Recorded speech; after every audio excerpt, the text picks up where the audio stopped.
isang napakagandang programa ng ating DSWD. Ito po ay yung Sustainable Livelihood Program na isa nga pong capability building program na talagang naglalayong iangat po ang socio-economic conditions ng ating mga may hirap na kababayan at yung nasa vulnerable at marginalized sector. So gaya nga po ng sinasabi ni Asik Romel at syempre ng ating kalihim Secretary Rex Gatchalian na ang Social Welfare Department po ay may apelyido. Ito nga po yung development, no?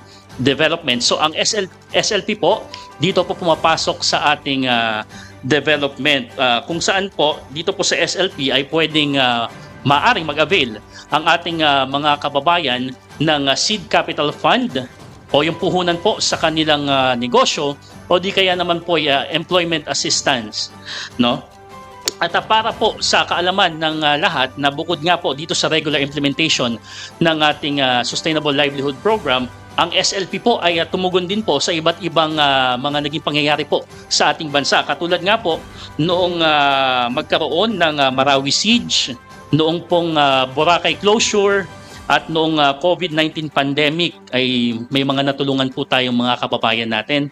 At nitong nakaraang taon nga po, nung mag-impose po ng price ceiling o yung price cap po dito sa ating bigas, ang SLP po yung nag-provide ng cash assistance sa ating mga rice retailers. So sa kabuuan po, simula po na mag-umpisa po ang SLP noong 2011 at hanggang sa kasalukuyan ay umabot na po sa 3.3 million o mahigit 3.3 million po na benepisyaryo na po ang natulungan ng inyo pong SLP. So dito po natin makikita na tunay nga po nga na isa sa buhay natin ang pangalan ng ating ahensya na sa ating maliit po na pamamaraan ay naiangat po natin ang antas ng pamuhay ng ating mga kababayan. So naisasalba po ang mga nagiging biktima ng economic and climate shocks at nabibigyan po ng oportunidad ang ating mga benepisyaryo na mapaunlad po yung kanilang mga buhay sa pagbibigay nga po ng kakayahan na makapagpatayo ng hanap buhay at negosyo. So naway makapagbigay linaw po kami ngayong umaga sa kung paano nga po makakatulong o nakakatulong ang ating Sustainable Livelihood Program sa pagpapaunlad po ng ating komunidad. So maraming salamat po. Sa madaling sabi po, ang SLP po hindi po ito ayuda. Hindi po ito basta parang dole out lang po. Ito po ay isang gaya po na nabanggit natin kanina, isa pong capability building program na kung saan po may proseso po talagang pinagdadaanan yung ating mga kababayan bago po sila makapag-avail po nitong SLP. So, ang SLP po, we consider this as exit package ng ating mga kababayan sa 4P. So, talagang magka-connect po si SLP at saka si 4P. So, ngayon po, ang sa ratio po natin, meron po tayong tinatawag na 60-40.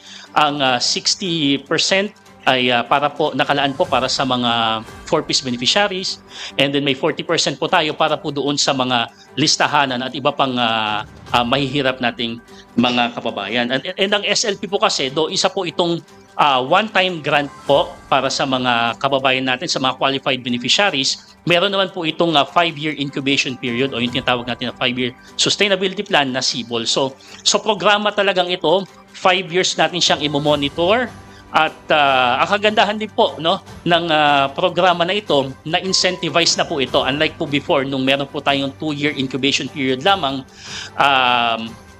pagka talagang engganyohin po natin ang ating mga kababayan na talagang pag-ibayuhin yung kanilang negosyo na mapaunlad dahil sa second year pa lang po sa ating year 2 ng ating SIBOL program. Once nag-start po tayo sa Punla, din sa year 2 sa Usbong, ang successful beneficiary na part ng association po ay makakatanggap ng 100,000 pesos na additional po sa kanilang na suporta po mula po sa DSWD. And then pagdating din po sa year 5, meron din pong 250,000.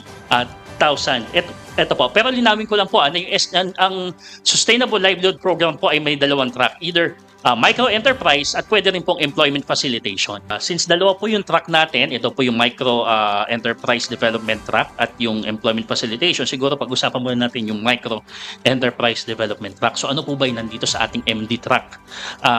Number one, ito nga po yung nabanggit natin yung Seed Capital Fund, no? Kung saan maaaring makatanggap yung ating qualified beneficiaries ng 15,000 pesos na seed capital fund o puhunan para sa individual. Then kung kayo po ay nag-form ng association, halimbawa association po ng mga hog raisers o na iba pang negosyo, ang grant po na ibinibigay natin is 20,000 per beneficiary. Kasi po talagang we promote na talaga pong group, no? Kasi may mga studies din po na talagang pag kayo po ay nagnegosyo na sama-sama, imagine ninyo ang minimum po natin this 10 individuals sa isang association, the maximum of 30 packs. So kung kayo po ay makakakuha ng 20,000 times 30, around 600,000 din po yung magiging capital ninyo. So mas malaki po, mas magandang negosyo po yung ating mapaplano. And then mas sustainable po iyon, no? Lalo na kung, kasi unlike po sa ating individual enterprise na 15,000, maaaring malimit lang po ang inyong mga negosyo, either karinderya or mga sari-sari store. Na as much as possible, sana medyo ano na tayo doon, medyo nag-i-slow down tayo doon. Lalo na kung magtatayo ka ng sari-sari store, ang kapitbahay mo, sari-sari store din. Yung isang pang kamag-anak, sari-sari store din. So may competition din doon. Unlike, kagaya rin po ng mga karinderya, may karinderya din sa kanto, sa kabilang kanto, meron din. So, alam nyo po, yung business talagang may competition nga po. Madalas din po kagaya dito sa may Batasan area, tabi-tabi rin po yung mga karinderya, no? So, kaya po hangga't maaari, talagang we push the association magkaroon ng isang association na informal. Then we also have the skills training fund. Ito naman po yung, let's say for example, ikaw po ay welder, no? Gusto mo magkaroon ng welding shop, no?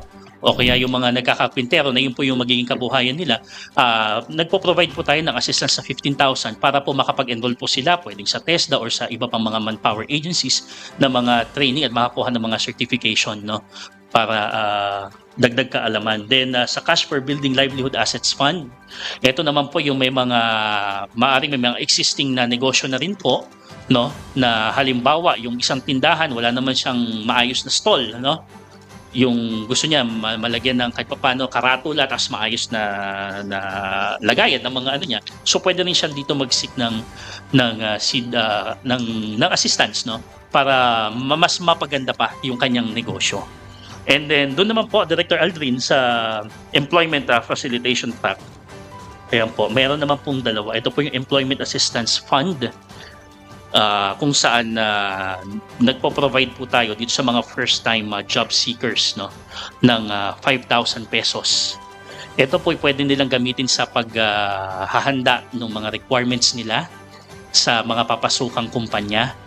And pwede rin po gamitin pamasahe at yung kung may natitira, kung halimbawa taga-probinsya sila, pwede rin po yung sa mga board and lodging. And then meron din pong skills training, ganun din po, kagaya rin po nung skills training na nabanggit natin. Pero ito more on employment. No? Yung halimbawa sa pagde-training sa call center, yung mga ganun po. At dito din po, kung incentivize yung micro-enterprise natin, incentivize din po ito. No? Pagdating naman sa year 3, kapag ma-prove na talagang regular na kayo at tumaas-taas na rin po yung maganda yung performance ninyo, binibigyan po natin ng additional 10,000, no, sa kanyang year 3. Para mapabilang ka o para pwede ka mag-avail, no, ng ating Sustainable Livelihood Program, kinakailangan na number 1, nasa listahan ng database ka. Yun po yung ating basis talaga. So ang target din natin dito talaga yung nasa listahan, yung mga poorest of the poor. And then, or nandun ka sa 4Ps. And kung hindi naman po kayo, kung wala po kayo dun sa dalawang nabanggit, pero kayo po ay poor, basta kung kayo po ay nag-apply po, maaari po namin i-conduct through our means ng SLP, yung means test, no? SLP po ang mag-check sa inyong katayuan kung qualified nga po kayo. Kumbaga yung assessment, it will be done by the SLP. And yung age, syempre, 18 years old, kapag ka-employment facilitation, kasi yun naman po yung sa batas, no, kailangan 18 years old para magkaroon ng trabaho. And then yung sa micro-enterprise, 16 years old. Yan po yung Pwede ka na magnegosyo kahit mga 16 ka. maganda dyan, Asik Romel, ay makipag-ugnayan sila sa ating mga, syempre kung yung mga kababayan natin na sa malayong lugar, sa ating mga municipal coordinator, sa mga city coordinator, yun po muna, yung pupuntahan ninyo para rest assured na mapoproseso naman ito. At yun dun nga rin po sa processing, no, mabanggit ko lang din na dati po nung sa previous guidelines po 30 o to more than a month yung processing, no. Ngayon po napaikli po ito at naging 15.5 days na po. Kasama na po yung social preparation hanggang po sa matanggap na since 2011 around 3.3 individuals na po yung natutulungan. At ayun po, makikita ninyo na may 4-piece tayo at non-4-piece. Actually, as of October to, pero in figures natin ngayon, in-update natin, 3.3 na yan. So ngayon, yung sa 4-piece po, nasa 2.1 po dito as of October, and then may non-4-piece din po tayo na 1 million yung nasa-serve natin. And kung tatanungin ninyo, ano ba yung mas pinipili? Micro-enterprise ba o employment?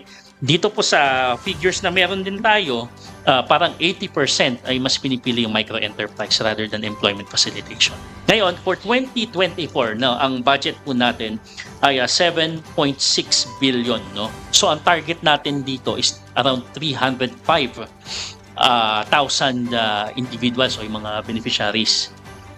So, ayan po yung scope natin. So, kung ipapatas, 6040. So, kitang-kita naman natin na kung 4.4 ang Pantawid, talagang hindi po natin kayang saluhin lahat, no. Do ito ay isang exit package kasi nga syempre kag nasa Pantawid ka, ang next mo naman is magkaroon ng mas sustainable na kabuhayan, which is the SLP. Nasa ano rin po yan nasa ating 4-piece law na meron pong kailangan may sasalo na livelihood component, which is ito po yung pinaka-flagship ng DSWD in terms of livelihood, yung SLP.